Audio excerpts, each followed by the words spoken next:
Claudia, yo creo que la manifestación de ayer viene a sumarse a las que ya hemos venido viendo en las semanas o meses anteriores, que no hacen sino reflejar esta sensación de insatisfacción, como tú la has llamado, de la ciudadanía en general.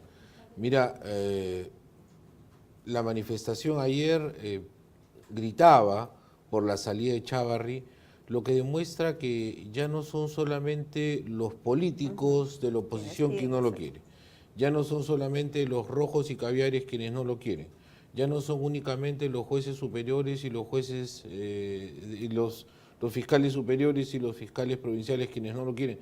Ahora el pueblo ya sale a la calle pidiendo el cambio de Gonzalo Chávarri. Yo creo que esto debería llevarlo a una reflexión más profunda, ya no pensando en él, sino en el Ministerio Público. Pero la marcha de ayer también gritaba, cierren el Congreso. Y este grito, que ya lo venimos escuchando, es el eco de manifestaciones anteriores por una sensación también de insatisfacción muy grande respecto de cómo este Congreso, la fuerza mayoritaria, la fuerza número uno, viene desoyendo el clamor de las calles que tiene que ver con hacer reformas profundas. El presidente de la República, Martín Vizcarra, se empodera de la insatisfacción ciudadana y la hace verbo, la lleva a proyectos de reforma que caen en saco roto, porque el Congreso no hace absolutamente nada. Y solo cuando el presidente de la República, Vizcarra, habla fuerte, se pone los pantalones y va adelante de la reforma, inmediatamente sale el presidente del Congreso con un mensaje donde dice nos vamos a reunir en sesión permanente que se inicia el día de hoy.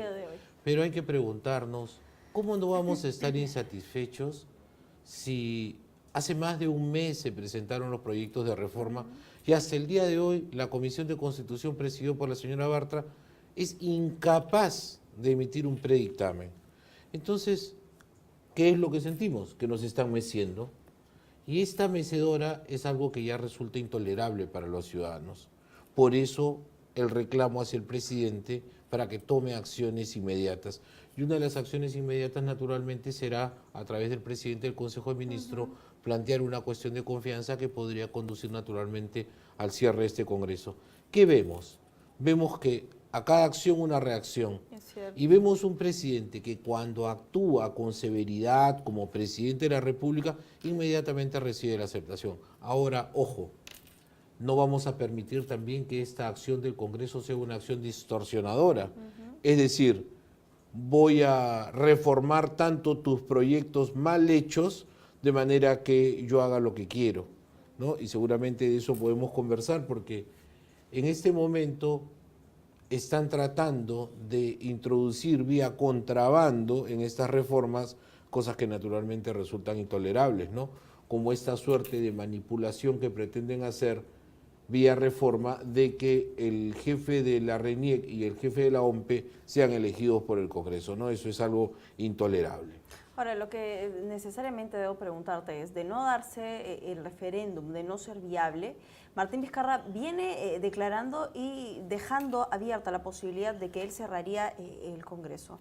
Si Fuerza Popular, y debo decir Fuerza Popular porque como fuerza mayoritaria tiene en sus manos o está en total capacidad de poder sacar adelante este referéndum, si deciden no hacerlo hasta diciembre, Martín Vizcarra tomaría el toro por las astas y cerraría el Congreso en una especie de revancha, por así decirlo, porque esta medida populista intenta de una u otra manera poner la pelota en la cancha de Fuerza Popular y dejar que ellos puedan decidir finalmente. Mira, Claudia, el referéndum, de acuerdo con las normas legales establecidas, tiene que convocarse 60 días antes, ¿no? Entonces, recordarás tú que inicialmente se había dicho que se iba a hacer en octubre. Sí. Aquello de octubre se ha pasado ahora hacia el mes de noviembre, perdón, de diciembre, y lo de diciembre quizá vaya al verano. Mira, yo me permitiría decir que las fechas al final no son tan importantes como el hecho mismo. No perdamos el enfoque, no dejemos que nos distraigan. El objetivo es el referéndum y lo que tenemos que asegurarnos es que ese referéndum contenga las preguntas hacia la ciudadanía que estamos esperando. y estamos esperando una profunda reforma del sistema de administración de justicia y una profunda reforma del sistema político.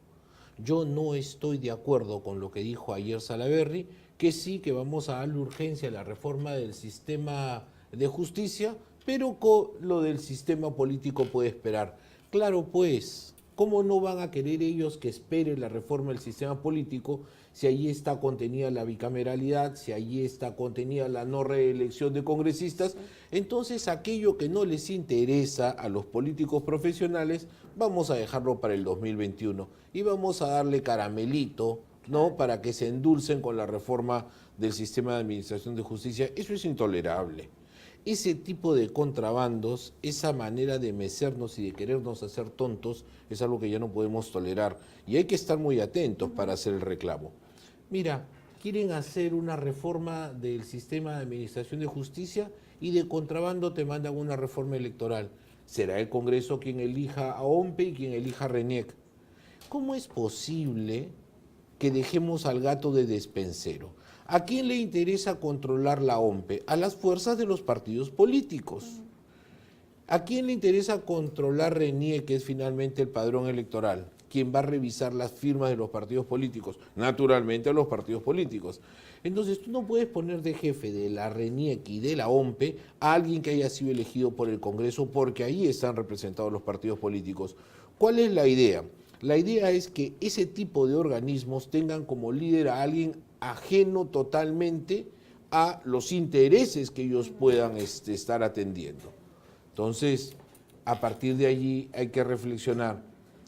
¿Estos señores en verdad quieren una reforma del sistema electoral? Pues hagámosla más profunda. Veamos, como dice los proyectos del presidente Vizcarra, el tema de financiamiento de partidos políticos. Ah, no, pero eso no es importante. Claro, eso lo vamos a ver en el 2021. Eso es algo que no se puede tolerar, Claudia. Y entonces ya sabemos quienes estamos en esto, que es una vieja práctica política, cuando haces un proyecto de ley, poner una de estas trampitas para que la gente se distraiga en lo superficial y no vea el fondo de las materias, ¿no? Entonces espero yo reflexión y madurez de parte de quienes están viendo este tema y sobre todo la vigilancia ciudadana, Claudia, que está funcionando tan bien para evitar abusos, ¿no? Funciona bien. Lo que debo preguntar es, con todo lo que me acabas de decir, ¿de una u otra manera ratificarías que no llegamos a diciembre con la posibilidad de que se dé este referéndum y que sería mucho más adelante? Porque lo he conversado contigo, el hecho de no llegar a diciembre no solo generaría indignación social, no solo generaría mucha más confrontación entre Ejecutivo y Legislativo, sino que hablando de dinero, eso demandaría un gasto sumamente importante para este país. Serían aprox 120 millones de soles en una nueva elección por un referéndum. Claudia, yo te decía hace un instante, lo de las fechas no me parece tan importante como el hecho mismo, el fondo de ir a un referéndum. No dejo de reconocer que la cifra que tú has dicho es una cifra importante, sí. Pero cuando haces un análisis te das cuenta de que eso no tendría que tener ningún costo o tendría que ser un costo que no es comparable con la utilidad, con el beneficio. Primero, movilizas participación ciudadana. En segundo lugar, sales de un entrampamiento, de una crisis en la que nos encontramos, dejando a los ciudadanos que decidamos. Y por último, yo creo que frente a las ineficacias que muestra el Ejecutivo y el Congreso en particular, podríamos hacer economías para que ese dinero salga también de lo que ellos no están ejecutando actualmente. Me parece que poner por delante de esta discusión el tema de costos, en mi opinión, es francamente irrelevante frente a los beneficios que obtenemos. Los que te he dicho, participación ciudadana por un lado, vigilancia por otro, y segundo, que se lleve a cabo finalmente una democracia más directa, que es lo que se espera con el referéndum. Ahora bien, yo en particular te digo una cosa. Si en las próximas 2 semanas y pico que quedan para convocar el referéndum, para que se ejecute en diciembre, esto no se produce, el presidente de la República tiene que darse cuenta que ha sido engañado, que ha sido mecido y que los ciudadanos no toleramos aquello. Y en consecuencia él tiene que adoptar medidas mucho más drásticas y llevar un proyecto de ley con carácter de urgencia para que el presidente del Consejo de Ministros haga de ese proyecto de ley una cuestión de confianza. Y hay de aquellos que no la aprueben. Gustavo, con todo lo que estamos viviendo, hay muchas propuestas sobre la mesa de trabajo y esto ha generado un clima confrontacional. Fuerza Popular no acepta que el presidente Vizcarra haya tomado estas medidas que las ha criticado como populistas. Se aferra a la indignación social que de verdad no solo lo demuestra en un número en encuestas, sino que el ciudadano a pie está cansado de las autoridades que tenemos. La preocupación es precisamente esta y la pregunta sería, ¿cuál ha sido el detonante para que a Fuerza Popular se le vaya el entusiasmo por esta sucesión presidencial? Al inicio, con toda la crisis, con todo lo que se vive, Fuerza Popular era muy entusiasta de tener a Martín Vizcarra. Hoy parece ser que las cosas están cambiando para otro lado. Sale a la luz las conversaciones en privado y todo lo que se ha vivido con Keiko Fujimori. Ellos no aceptan la propuesta de referéndum. Asumen que el presidente está enfocado o está empecinado en sacar adelante el referéndum, habiendo reformas que son mucho más urgentes y tal. ¿Qué pasó entre ellos? Como se diría popularmente, Claudia, murió el amor. Se acabó el amor. Y la pregunta es, ¿por qué murió el amor? Y yo creo que tiene que ver con la desazón que sintió el presidente Vizcarra luego de las 12 entrevistas clandestinas y por las que él se ha disculpado, porque se dio cuenta que en realidad a quien tenía enfrente no era alguien con vocación nacional, sino era alguien con un talante autoritario que quería decirle qué ministros ponía, qué ministros sacaba y qué política de Estado tenía que hacer cuando había perdido en las elecciones. Entonces Vizcarra, que las ganó junto con Kuczynski porque era miembro de la plancha, dijo, yo no puedo gobernar así. Entonces viene el desamor, el distanciamiento primero entre junio y julio y luego un clamor popular frente al cual Vizcarra tiene que dar cuenta. Y sale en un mensaje el 28 de julio ya con el talante presidente que nosotros los peruanos gustamos. Un presidente que sea presidente, que hable fuerte y que vaya adelante de la nación. Y eso por supuesto ya terminó en el divorcio absoluto. De allí vinieron las delaciones de tú te reuniste, yo me reuní, tú me lo pediste, yo te lo pedí, hablamos de esto, no hablamos del otro, con lo que ya es un divorcio definitivo. Y vamos rumbo de colisión y esto es inevitable, ¿no? Yo espero que el buque que capitanea Vizcarra sea más fuerte que el buque de la fuerza número 1 y finalmente logre salir airoso de esto. Vizcarra no tiene partido. Es cierto. Vizcarra no tiene tradición, historia política. Vizcarra es un hombre un advenedizo que llega a la política y por estos azares de la vida se convierte en presidente en una sucesión constitucional irrefutable. Ahora bien, ¿qué tiene Vizcarra? Vizcarra lo que tiene es el respaldo popular, que cuando él va tomando la temperatura y siente que lo va perdiendo, de nuevo vuelve a levantar, porque es el pueblo que nos está empujando a Vizcarra a estas transformaciones. Vizcarra está leyendo bien el mensaje popular, pero no basta con eso. Vizcarra además tiene que convertirse en alguien que sea un buen político y que además de interpretar el mensaje de la calle, tiene que conducir este país. Mira, hay otros temas que también son importantes, no tan urgentes como las reformas del sistema político y del sistema judicial, pero hay otros temas que no podemos descuidar. La reconstrucción es algo que Vizcarra se lo refriega en la cara todos los días porque no se hacen bien las cosas. Tenemos que seguir adelantando con el proceso económico. Entonces, esa labor que Vizcarra está desarrollando como presidente político yendo adelante al referéndum, deja espacio para que sus ministros, estos ministros que andan escondidos, empiecen a hacer trabajo y en sus sectores cada uno vaya moviendo el aparato público como les corresponde, ¿no? Espero que estas reacciones sean entendidas.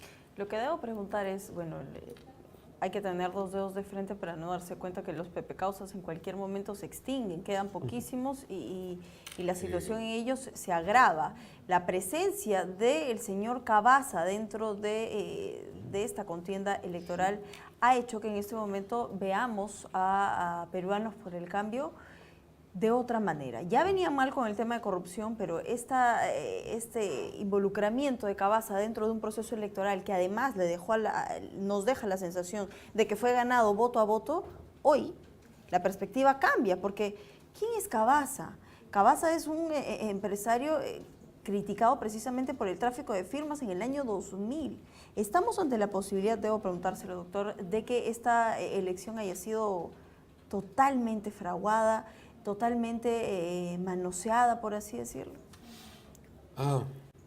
La presencia de estos personajes como Cavazza siempre van a generar que todo donde estuvieron involucrados sea sucio.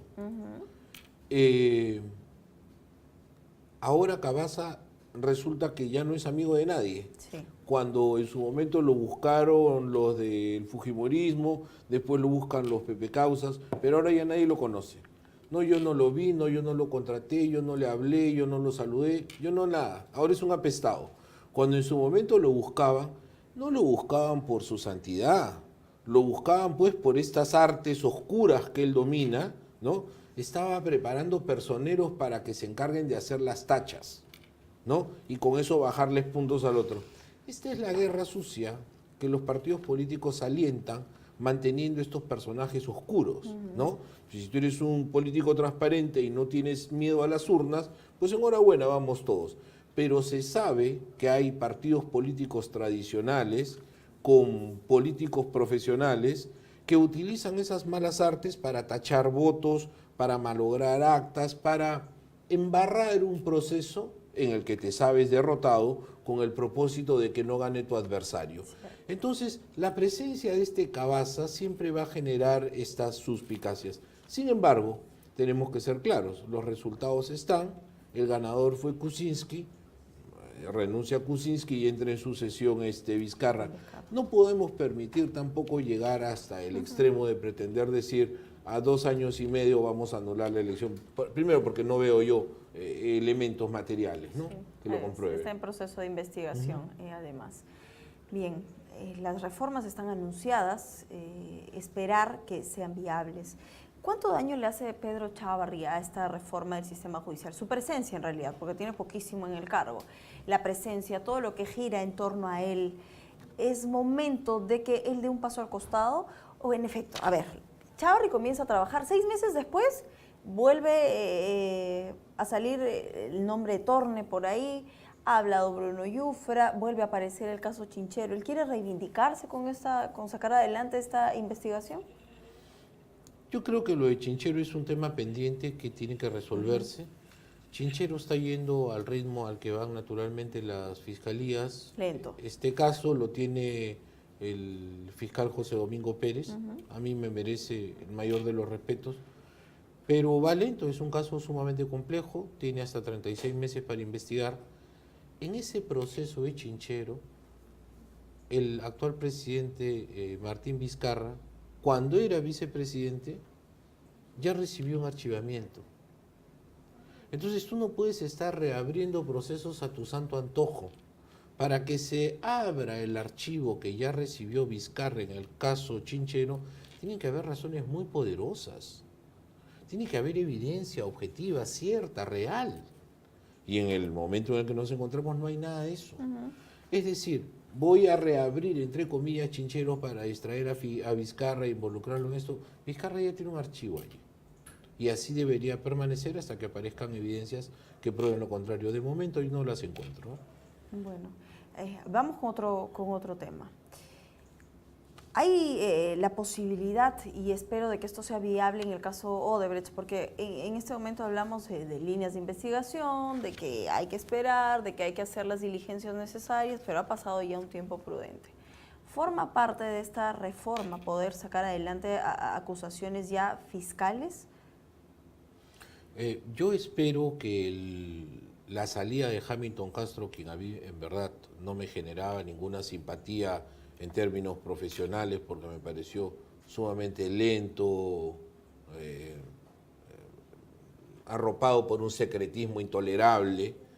Yo creo que la salida de Hamilton Castro y el ingreso de Vela con el equipo que nos ha llevado debería inyectarle una dinámica bastante más ágil al proceso de Lavallato, y yo espero de que, por un lado, se aprovechen las revelaciones que están trayendo el Brasil, por otro lado, se utilice también la figura de la colaboración eficaz aquí en Perú, y por otro lado, estas investigaciones vayan a un ritmo bastante más ágil, de manera que ya podamos empezar a ver los primeros resultados plasmados en acusaciones fiscales, ¿no?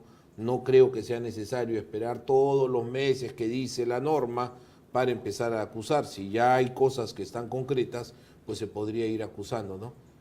Lo que nos molesta a los ciudadanos, Claudia, es ver que los meses pasan, y estos tipos sinvergüenzas nos sacan la lengua. Tenemos a cuántos en el extranjero, empezando por Toledo. ¿Cuántos más están en el extranjero y las posibilidades de traerlo? Cero.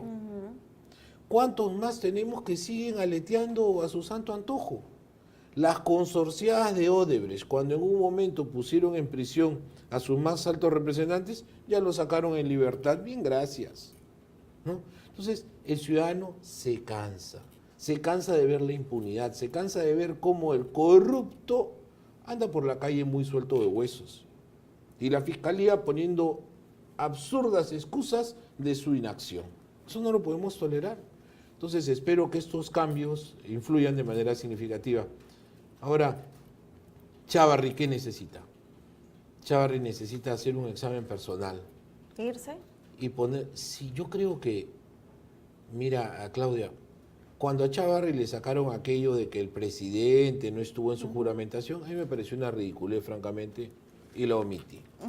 Pero luego, con el devenir del tiempo, los audios que aparecieron, las mentiras de Chávarri, sus explicaciones inconvincentes, lo único que generaron en mí era la necesidad de pensar en que desde un primer momento Chávarri debió apartarse, someterse a la investigación, salir limpio de esas investigaciones y luego volver con la frente en alto. Sin embargo, él tomó el camino diferente. Él dijo, de acá estoy y de acá yo no me voy. Al principio parecía que era una maniobra solo política, ¿no? Los partidos de la oposición, no que los rojos y caviares. Pero luego, con el tiempo, ya salieron los propios fiscales superiores, los fiscales provinciales de diferentes lugares del Perú han hecho manifestaciones. O sea, ya no lo quieren ni en su casa. Ya Chávarri, por una cuestión de decencia elemental, debería decir, doy un paso al costado, me someto a las investigaciones y he de volver. Está aferrado al cargo de una u otra manera, porque renunciar, un mensaje tras de línea sería, bueno, sí, soy culpable, ¿no? Pero yo no haría esa lectura. ¿No? Mira, ahora mismo se le considera culpable. Y ahora mismo ya se le está considerando además intolerable, atornillado al cargo y demás. Creo que su presencia le hace más daño porque lo exhibe día a día a esta crítica pública. Y por lo demás, se viene comunicando vía chat, vía WhatsApp, con comunicados que son reactivos. Cada protesta que aparece, él manda un comunicado, llama a la unión, cuando la unión es precisamente lo que él está deshaciendo. El Ministerio Público se está desmoronando, se está atomizando. Cada día, cada mañana escuchamos 2 o 3 mensajes de 4 o 6 fiscales diciendo que no lo toleran y que dé un paso al costado. Chávarri se tiene que dar cuenta del daño que le está haciendo al Ministerio Público y debe necesariamente que apartarse. Lo peor que va a suceder es que, recompuesto el Consejo Nacional de la Magistratura, etcétera, o que prosperen las acusaciones constitucionales en su contra, va a ser peor. Bien, han pasado 26 años, me voy a ir a otro tema aprovechando este contexto de reforma, porque han pasado, el día de ayer estábamos cumpliendo 26 años luego de la captura de Abimael Guzmán. Y paradójicamente se le dicta sentencia, él ha sido condenado a cadena perpetua, además del pago de una reparación civil. Ya la cadena perpetua era una sentencia anticipada, todo el país lo estaba esperando, sí. Ha pasado muchísimo tiempo. Lo que preocupa, y no solo en este caso, en todos los casos de personas que han participado en algún grupo subversivo y que hoy están libres, es el pago de las reparaciones civiles. Se estipulan unos pagos que de verdad son inviables para poder ser pagados, valga la redundancia. Forma parte de esta reforma judicial. hacer cumplir finalmente el pago de las reparaciones civiles? No se ha llegado en la reforma a ese nivel de detalle, pero yo creo que es un tema que está pendiente. Todos celebramos la segunda cadena perpetua en contra del delincuente terrorista Ismael Guzmán y de todos sus secuaces, esos terroristas que incluso algunos estuvieron excarcelados Sí. y han vuelto a prisión. Todos hemos celebrado aquello y lo celebramos en primer lugar porque sentimos reivindicada la memoria de los 25 muertos de Tarata y sentimos reivindicado el sufrimiento de todos los que resultaron allí heridos. Por otro lado, en mí se genera la sensación de que la impunidad, por lo menos respecto de los terroristas, va terminando. Por otro lado, se genera también esta suerte de esperanza de que sí hay condenas severas para los malvados terroristas. Finalmente, permitimos decirle a las generaciones más jóvenes, Claudia, no olviden lo que fue el terrorismo. Y les enviamos un mensaje clarísimo a los delincuentes terroristas que hoy día están operando bajo fachadas, que lo único que les espera es la cadena perpetua, para que allí en la cárcel se pudran por seguir practicando estos actos. Tú has señalado algo importante, el hecho de poder conocer la historia, no desconocerla y que esto además sea un tema generacional. La Comisión de la Verdad habla precisamente de poder hacer una memoria colectiva. ¿A través de qué, doctor Adriansen? ¿Cuál sería el mecanismo para poder nosotros no generar una política de odio ni de venganza, pero sí tener clara la historia de este país para no repetirla finalmente? Yo creo que un buen referente para hacer la historia y no caer en el negacionismo es recurrir a las propias sentencias. Las sentencias que ya tienen carácter de cosa juzgada, que ya son inamovibles, recurrir a esas sentencias y a partir de allí contar la historia. Contar la historia de Tarata, contar la historia de Soras, que pronto tendrá sentencia, contar la historia de lo que pasó en Pativilca, contar Barrios Altos, contar la Cantuta, pero a partir de las sentencias, no permitiéndonos esas interpretaciones caprichosas del ONGismo, que se dice defensor de los derechos humanos y solo vive de los derechos humanos, para evitar esas distorsiones de la verdadera historia, recurrir a las sentencias, repito, y a partir de ahí contar la historia. En segundo lugar, la labor pedagógica que se tiene que hacer desde el Ministerio de Educación, que no debe permitir que en nuestra currícula escolar se deje de hablar de estos momentos, utilizando las frases que son. Aquí no hubo ningún conflicto armado, aquí lo que hubo fue una guerra del terrorismo contra el Estado peruano, una guerra de los delincuentes terroristas en contra de los ciudadanos del Perú. ¿Por qué contar la historia a medias? ¿Por qué tratar de maquillar la situación y no hablar crudamente? Porque eso hace falta en este país. Sí, hablar claro y hablar fuerte. Mira, yo recuerdo que en Chavín siempre se les decía subversivos, levantados en armas, guerrilleros. Y está mal que uno hable en primera persona, pero yo salí y le dije, no, se llama delincuentes terroristas. Porque el que comete un delito es un delincuente y el que utiliza el terrorismo es un delincuente terrorista. Afortunadamente la frase va calando y ya se les denomina como son, delincuentes terroristas.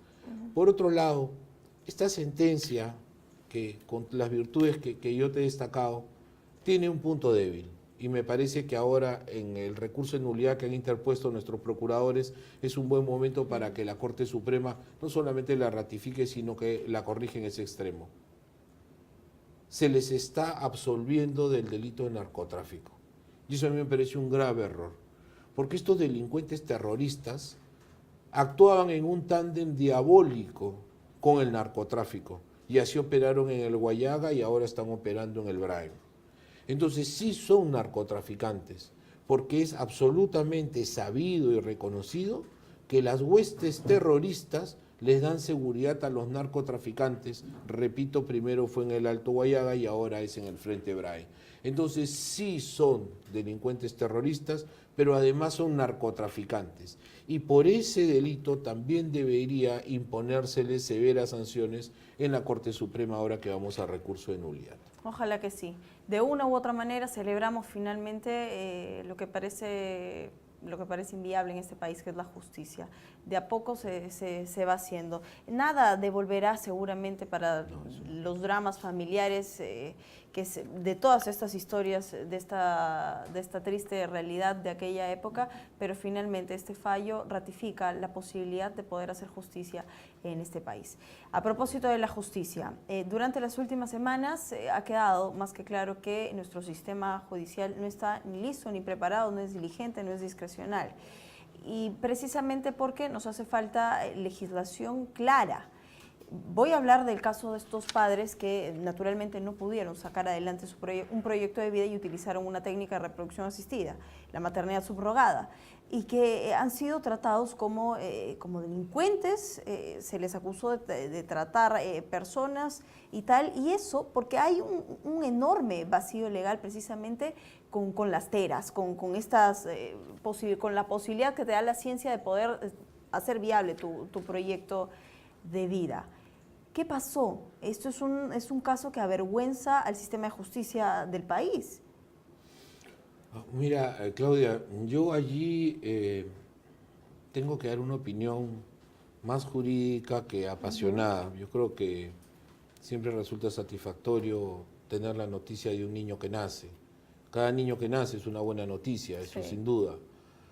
Pero en este caso en concreto, más allá de los vacíos normativos que existan, tenemos jurisprudencia de la Corte, que es la que se ha utilizado para resolver este caso, pero hay varios temas ahí que hay que resolver.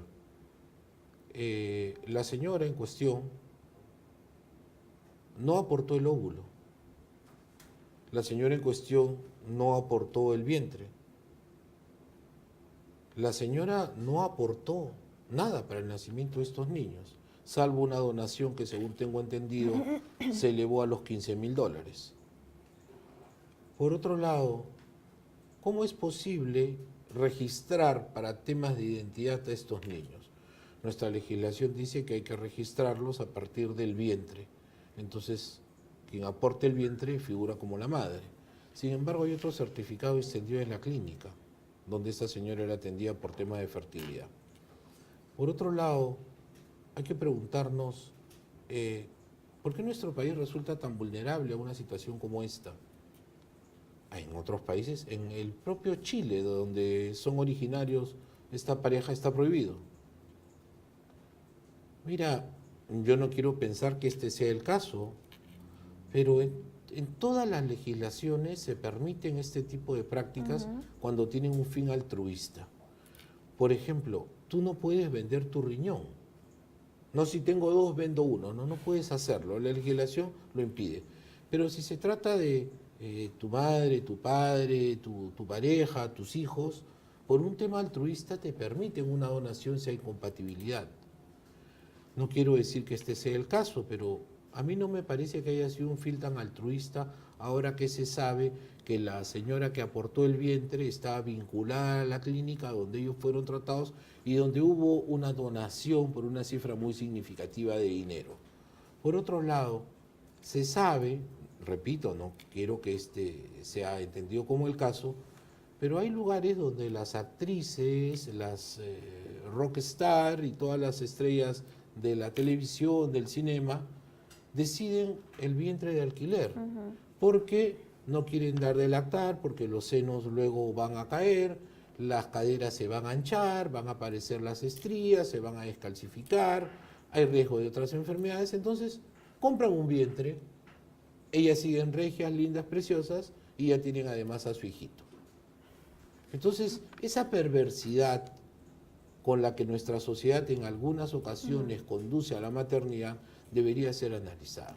Si se trata de un tema altruista, repito yo, sin duda alguna voy a confirmar de que se haga. ¿Cómo? Pero si detrás de esto hay otros propósitos, pues hay que analizarlo con más detalle, ¿no? Eso es buen punto de analizar, porque el fin altruista, pero estamos hablando de que esto es un contrato, y para que haya un contrato, y esto lo puede usted explicar, doctor, como hombre de leyes, tiene que haber un objeto que sea jurídicamente posible. ¿Cuál sería en todo caso? Porque más allá de que en este momento tratemos de proteger la vida, el objetivo principal es este, ¿no? Poder ser padres.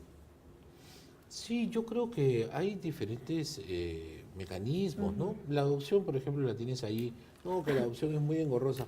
Yo creo que el deseo de maternidad o de paternidad es algo innegable y propio de la condición humana.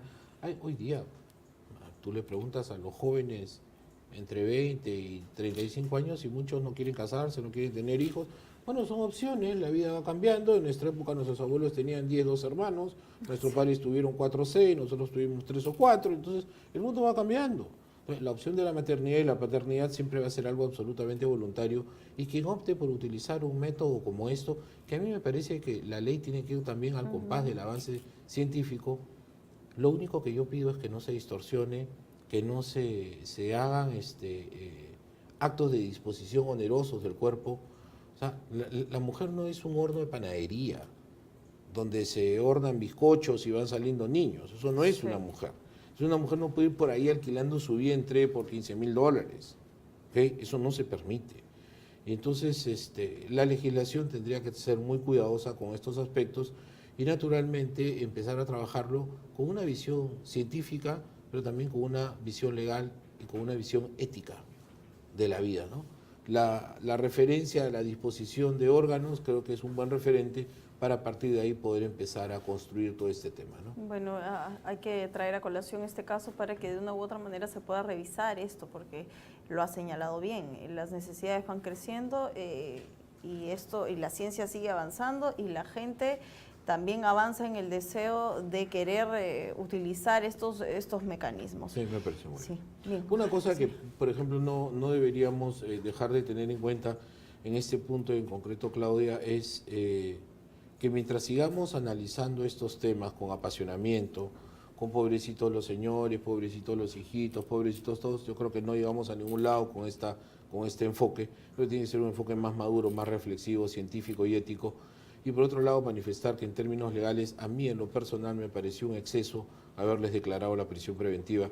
Yo siempre he compartido que lo que debió hacer fue la prisión preventiva. Lo que se debió hacer con ellos fue una comparecencia restringida con impedimento de salir del país hasta que se resuelve el tema. Porque no olvidemos algo muy importante, Claudia. Esos niños son peruanos. Sí.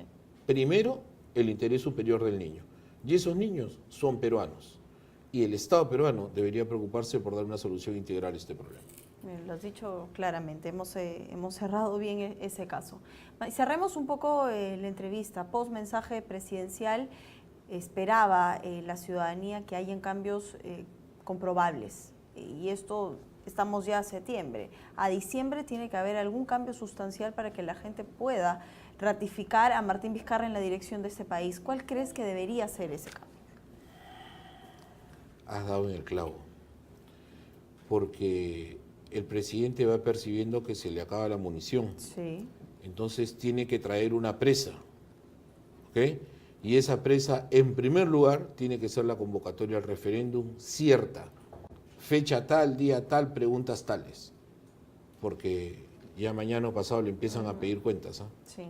Y la calle, así como sale a protestar ayer por diferentes temas, mañana la calle sale a protestar por Vizcarra y la primera medida de la temperatura va a ser que empiece a bajar su popularidad. Entonces Vizcarra no puede dejar de pisar el acelerador, te lo dije hace un momento, va en rumbo de colisión y tiene que seguir ese destino. Vizcarra tiene que demostrarle a la ciudadanía que su respaldo ciudadano se concretiza. Lo primero, referéndum, fecha cierta y preguntas concretas. Eso es lo que le vamos a exigir dentro de muy poco. Ojalá que sí, y eso se irá analizando con el correr de los días. Está en mano de que pueda Fuerza Popular finalmente decidir, debatir. Ojalá que no se demoren mucho en debatir el referéndum. Quiero agradecerle, doctor, por haber estado hoy con nosotros. Gracias. Algo con lo que quiera cerrar a propósito, ya que queda cada vez menos para las votaciones regionales y las municipales. y no escuchamos absolutamente nada de esta contienda electoral. Y eso es preocupante. Pero mira, Claudia, yo creo que a ti y a mí nos ocurre lo mismo que al resto de compatriotas. Creo que ya todos sabemos por quién no vamos a votar. Eso lo tenemos clarísimo. Pero yo creo que muy pocos de nosotros sabemos por quién vamos a votar. Y eso tiene que ver pues porque hay candidatos. Yo me he quedado sorprendido. Por ejemplo, me he enterado que la candidata del PPC para la alcaldía de San Borja, distrito donde yo vivo, resulta que es la esposa del actual alcalde. Me he enterado también, por ejemplo, que en Chorrillos el actual alcalde está dejando a su hijo. En el caso de la Municipalidad de Lima, Castañeda está dejando a su hijo. O sea, ¿qué es esto? La sucesión dinástica. Claro, porque la no reelección ¿no? está o sea, haciendo ya que ellos es vean el por colmo, dónde. mire, el colmo. Y ahora más, todos estos alcaldes que están dejando las alcaldías distritales se están postulando. Por ejemplo, el de San Borja resulta que ahora quiere ser teniente alcalde de Bengolea, candidato a la Municipalidad de Lima. El otro se está presentando, Surek de la Molina se está presentando a alcalde de Lima. El de Surco, Gómez Bolaño se está presentando. O sea, ¿qué es esto, no? Oiga, que la ley no lo prohíba no significa que tengan que abusar de ella haciéndonos tontos a los ciudadanos, ¿no? Por eso te digo, yo sé por quién no voy a votar, decidiré en los días próximos por quién votaré.